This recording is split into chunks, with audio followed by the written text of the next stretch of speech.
so this is going to get ovaled a lot, and so that's one of the reasons that I throw it without a bottom. Then you can really oval it, and you can see how the proportions I was talking about, like the relationship of the height to the wedge totally changes.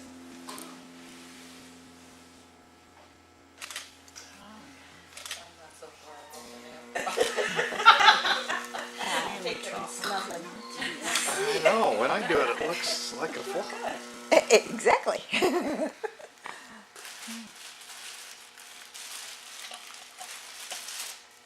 there's no bottom whatsoever. Yeah, no bottom. If you have a bottom, you can't oval it that much. You can just Yeah, kind of it barely distorts really bad. Sure. Is that how you get your little tabs on the bottom when you use some of them too? Yeah, so this afternoon I'll Little feet. put the feet on that.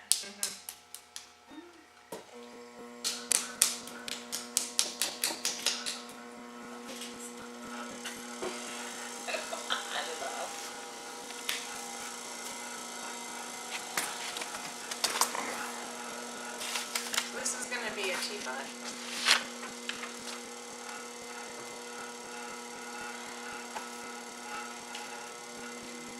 Remember that center.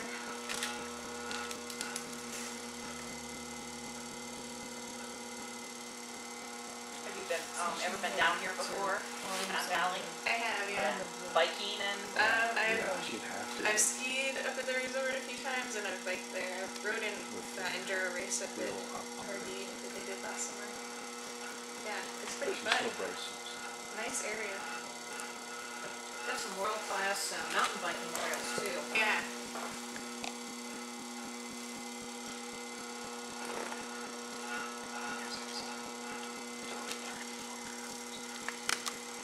Are you using it?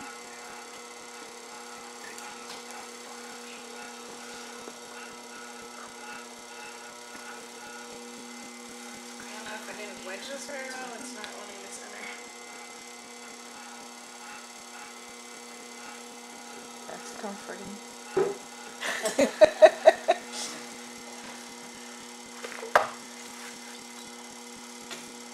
I'm sorry to keep asking this question, but I am interested. How much clay are you using for a teapot? This is 2 pounds, or just over 2 pounds. Depends on the size As one teapot who you weighs want. his clay. Yeah. yeah, you get something on here and then it's like you don't have enough. And it's like, well, what am I gonna do? Once I started using a scale, I made this list of different pots and how much clay. I think that's pretty common, especially in production potteries, to have like a list hanging on the wall of how much clay to use for different pots. And it's interesting because sometimes, like in the cycle of making pots, I won't make like a teapot, for example. I'll make a few for every firing, but it might be a couple months then before I make another teapot. By the time the firing cycle and then packing and shipping everything and then getting back to making, like it could be a month or 2 before I make another teapot, and then it's hard to remember, oh, how much clay was I using for that. Do you do mostly shows or do you have your things like in stores and? I mostly sell through galleries, so I do a lot of shipping out to different galleries. That's gotta be rough shipping all Oh. this good stuff. So expensive. Oh, I know. And time consuming because everything has to be bubble wrapped and double boxed. Yeah. So to go back to this really quick, after I do one pull, I put the flange in there. I make the kind where the lid sits down in the flange, and I've just figured out like it's good to put the flange in while the wall's still pretty thick. And I used to skip this step right here, but this is really, I don't know why I never used to do this. When I figured this out, I was like, oh my god, this is so amazing. But I'm just kind of supporting the wall with my left hand and then pressing down and kind of towards the middle. It just gives me much more surface area right there, so you don't have this tiny little flange for your lid to sit on. I don't know if I just didn't pay attention when I learned how to make lids, but it was a long time of not doing that first step, and then when you do that step where you push down in the middle, you end up with this tiny little thing. So now I just kind of try to ignore the flange. Might make this a little wider so At the very end, I'll come back and clean that all up.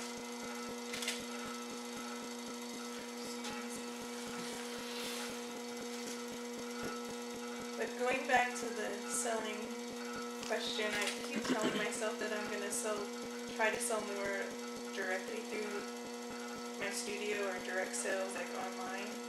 And I don't know, it's all time consuming. I have an Etsy site, and for a little while I was good about posting pots on there.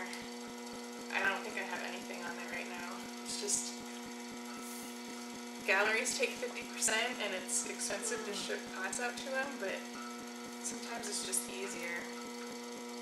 Because if you do the Etsy thing or if you sell through your website, you have to photograph every single piece, upload that, get the description on there, and then you have to pack and ship every single pot, usually individually, so no matter what, it's a lot of time. You get a little bit more return maybe from selling directly. I think I've definitely put more effort into doing sales out of my studio, like the spring sale and the holiday sale, so that's another place to have a little more direct income. Yeah, it's nice to have people come to you. Yeah. But that too, it takes time to kind of build that community. It's really interesting in Helena because the bray's there and the community really supports the bray, but it's even when you leave the bray, you still have to kind of build your own community and like kind of just prove that you're gonna be there for a while. You're not just like, because the bray, the residents, it's like school, they're there for a couple years and then they move on. And the bray has a lot of supporters, but sometimes I think they're supporting the bray itself, which is great. They're not necessarily supporting the individual artists. So you kind of have to build that once you're not a part of the bray anymore. Are you part of any kind of co-op? No. There's quite a few potters in Helena, and so like the last holiday sale that we did, I had probably 10 artists in my studio. So that's good that we're all kind of, it's not an official co-op, but we're working together to Right. How many potters are there? There's a lot. I know. Oh, I was going to talk about the Montana Clay thing last night, but we can talk about it now. So there's this Montana Clay organization that I think Julia started it when she moved back to Montana. This was like, she's been over in Missoula for like 5 or 6 years now. And it's a pretty kind of loose-knit organization, but they have a great website. It's just montanaclay.com or something like that. If you just search Montana Clay, it'll come up. And it lists all the clay artists in the state. And we get together once a year, which really isn't very much, to just like kind of pool our resources. Sometimes we've had, like, we don't do a lot, but we've had a few exhibitions. We're going to have an exhibition at Insika in Kansas City. It's called Small Works from a Big State. I think everything's under 6 inches, but a lot of us. And then a few other things. One thing that Julia is really interested in is K through 12 education. So she's kind of done a few projects with that. And so a lot of our teachers, K through 12 in the state, are also part of this organization.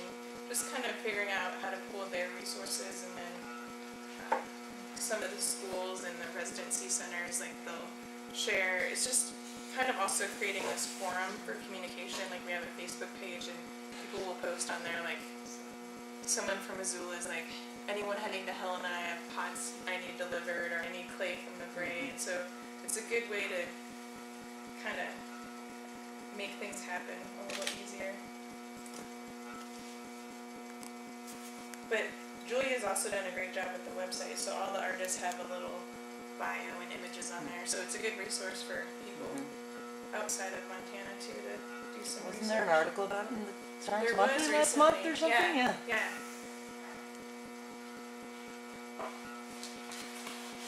And we've done some really fun things.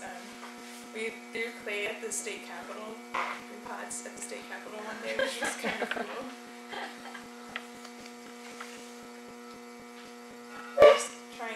educate people. I mean, there's so many organizations that are doing that it's good to pool our resources and work together on it. Because just in Montana, there's the Bray, there's Red Lodge Play Center, there's the Play Center in Missoula, which is a little bit more grassroots, probably similar to this place. And you know, everybody's kind of working to do the same thing, educate the community, have community classes, and all of these kind of things that it seems like we should all be working together to do this stuff.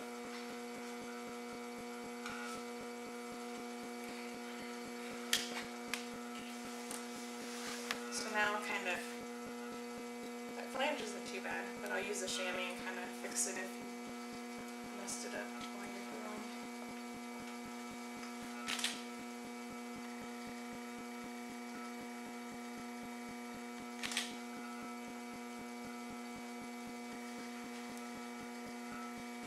One of the things we talk about a lot at that meeting, or at least the studio artists we talk about, because it's one of the things we want to see happen, is possibly starting a studio tour, like the St. Croix tour or the Art of the Pot one down in Austin. I don't know how soon or if that will ever happen, but I think just doing these holiday and spring sales together is kind of a start to make that happen.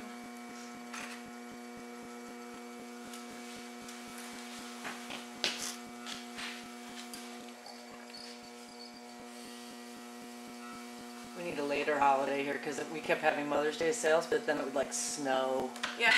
We'd be standing out in the snow trying to sell flowers. And it was I know, not you good. never know what the weather is going to be like. That's the tricky thing. For quite a few years, I didn't have a holiday sale at my place because it's really random, and I live on this dirt road, so there was some years where I don't know if people would come out to it, but this year I got lucky. It was really good weather for it. And it also just kind of worked out that some other potters in town invited me to theirs, which in the winter is kind of nice to be in town.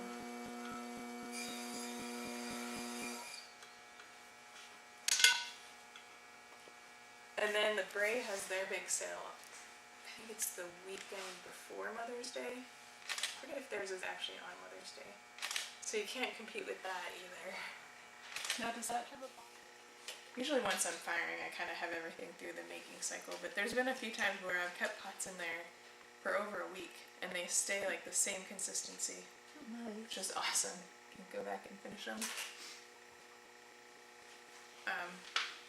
But yeah, once I have a pot finished, I'll keep it in those overnight, and then I do this rhythm of where I'll like uncover everything or take them out of the boxes during the day, and then put them back in there at night for a couple days. So I think that just that rhythm of letting it dry and then putting them back in those things, because the atmosphere inside those really unifies it again. So when they're sitting out during the day, like their rims might get a little drier, but then putting them back in there will kind of make the whole pot uniform, whatever stage it's at.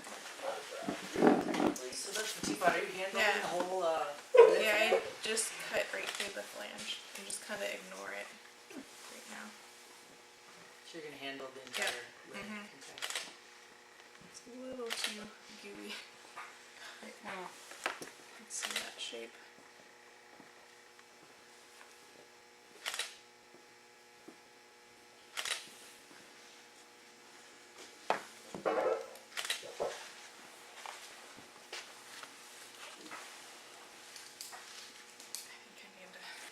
Use a little heat gun.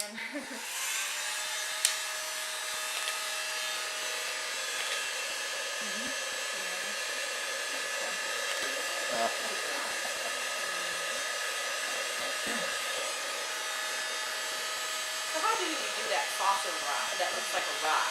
Oh yeah, I was gonna throw one of those. I throw two little plates, saucer things, and then I trim them around, put on them, and then put the two together, like one on top and one on bottom.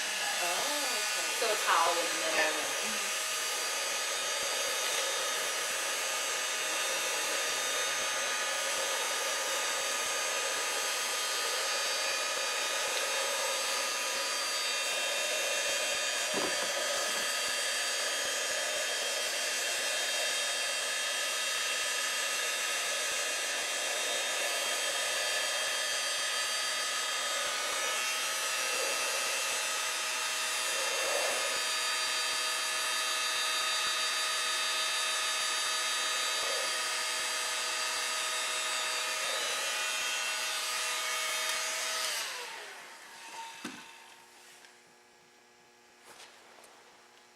one's always so weird because then the surface is really dry, but the rest of it's not really.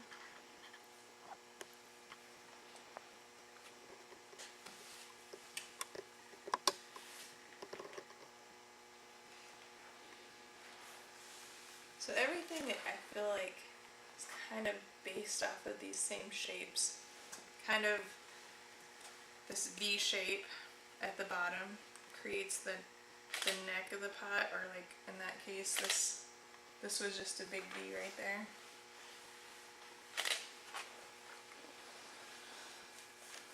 So tell us about how you hold your knife. It's the same angle on both sides, is that right? Yep. Is that? Yeah, because I want that 45, so I'm holding it here at a 45 and then keeping it the same. And do you cut both sides looking at it or away from it? You know, I cut the first one down and this one up, and it's just like the habit that I've gotten into. And I've tried, sometimes I think, well, to make it more symmetrical, maybe I should do each cut from the top going down, but I don't know, I think I'm just... And so when you do that, you keep the angle the same? You just reverse Yeah. up to down and down to up? Yeah. Okay. And it sometimes is a little tricky. I think maybe with the flask it's a little more confusing because it's this bigger shape that you're cutting out. And to kind of remember, like, so as I'm cutting this, to like remember to keep the angle right and then also cutting the right shape. Sometimes it's like hard to think about that. And I think for the flask, because I usually do this thing where it's a little too soft yet, but I kind of make it just slightly rounded. So I want this cut to overlap one direction and that one to overlap the other direction. And that's a little tricky in my mind because like this one, I did them both the same. And this is like the way that I'm more comfortable doing it. So I have to really think when I'm doing that one. And what's the purpose of making them opposite? Well, Can you because say I that want, again? I'm kind of rounding it a little bit so that the pot's curving like this. And so the outside, so right now, like on this cut, this piece of clay is overlapping this way, and it's just going with that curve. And so I want that one to do it too, rather than like blending that way. And it probably would work either way. So It's if just you like tipped in it my up and looked at the mind. bottom, Would it be the pot's both? going to be curved like Yeah. this? Yeah, Kinda concave. It's not quite yet, but yeah, I've already started to push in a little on this side, Okay. and I want it to do that too, like, because There you they're go. kind of like little hip flasks or something. You know, you have traditionally like metal ones often have that little curve to them, but also I want the feet to kind of look like they're walking a little bit. So if they're not just a rectangle, if they're what is it, like contrapposto or something, where the feet are moving, just gives a little gesture to the pot too.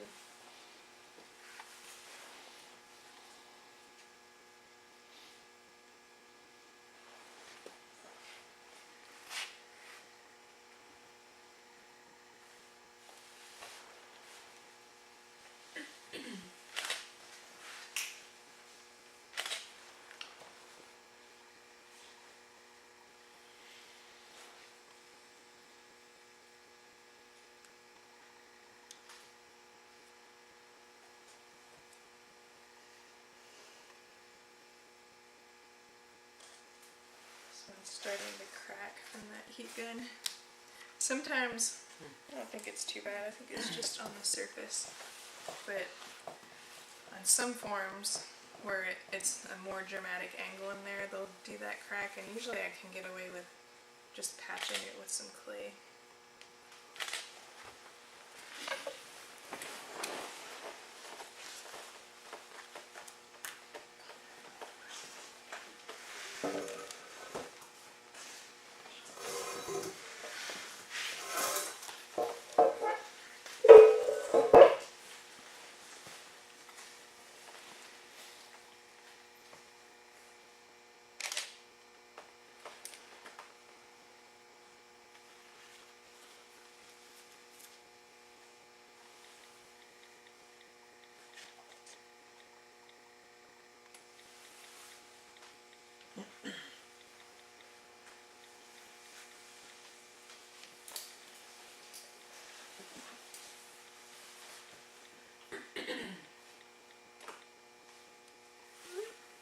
So what'd you teach when you're down at Anderson Ranch? Did you fire It while you're down there? was, yeah, we fired a lot. It was an atmospheric class, so that was just the title, like atmospheric pottery or something. I don't remember the title, but yeah, it was geared to wood and salt and soda. It was a 3-week class, which I didn't realize they did that session in January. It's really nice. It's a much different pace. You know, like workshops, even 3 weeks it was pretty intense, but you know, there's time to fire and look at the stuff and make some more pots rather than just like this intense pace and then you fire your pots and go home.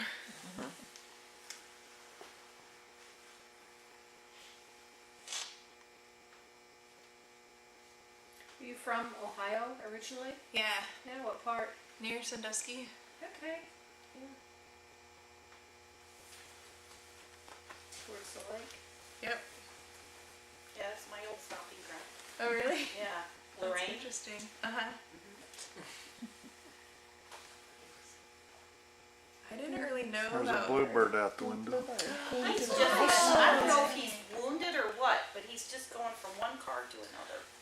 I swear that one he comes almost- back every year. It's hung out on my rear view mirror for Oh, a he's whole afternoon, like going up and down looking at its reflection. Oh, And well, last he's- year though, like it's gotta be the He's a same. little goofy crazy out there bluebird. today, that's for sure. Huh? Yeah, right. But he looks so He's big. injured.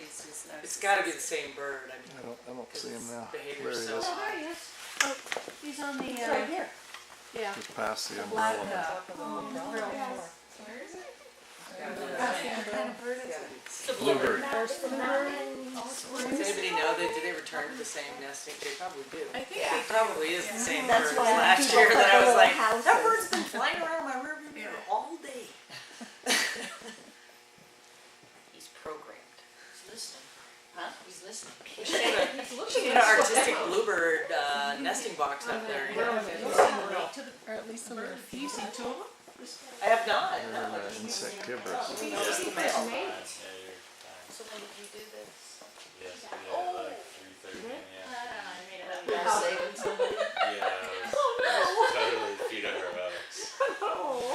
You know, I had a couple guys like that. He said, man, I was doing good until the last run. He said, I should have stopped. Totally built. Yeah, I really got our way to the last chair ride of the day. You, the family, from the studio. Bluebird box. Yeah, totally should. No, I just have to Or on that, sling if it, I wanna get take them it up. easy. Could be a lot worse. Yeah. Look at that. Look like you're not that Need to put your on top. No, Folded towel on it. this one's working. This is good. This is definitely gonna get people thinking about the alteration. I was trying to convince a student just the other day that they could, because they were like had gone through the bottom, and I was like, you can use that. That could, you know. And they were like, ew. They thought I was kidding them. Whoever it was. I can't remember. He was on somebody's mirror down there, that Nissan on the end. Oh yeah, he's sitting on my mirror there. Yeah. Same bird. No Yeah. question about it.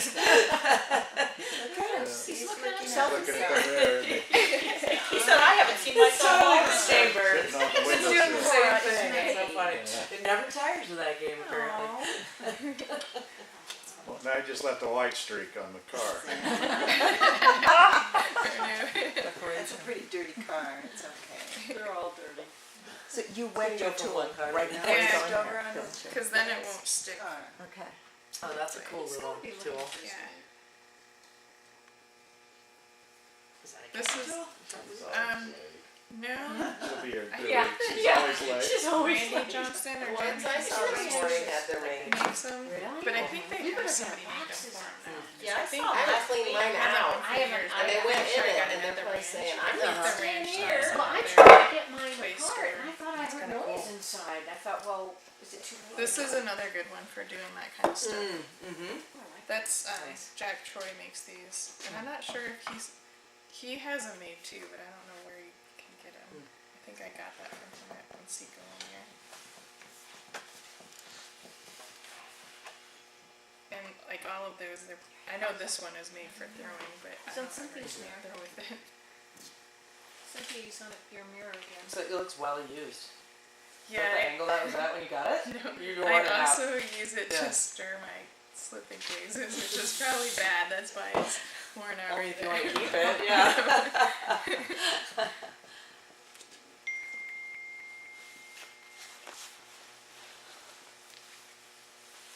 Time to go buy some more things at the thrift store to stir glazes.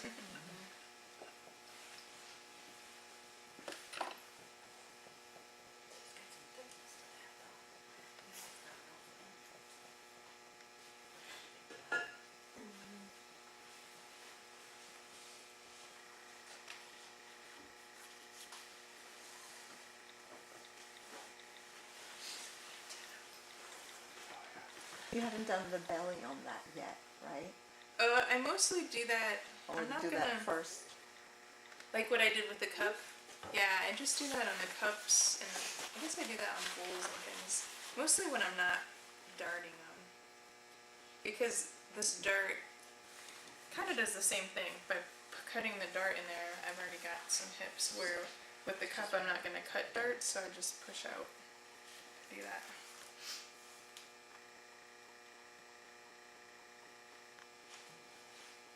I feel like I show you one trick and now I've got to do that to all these pots.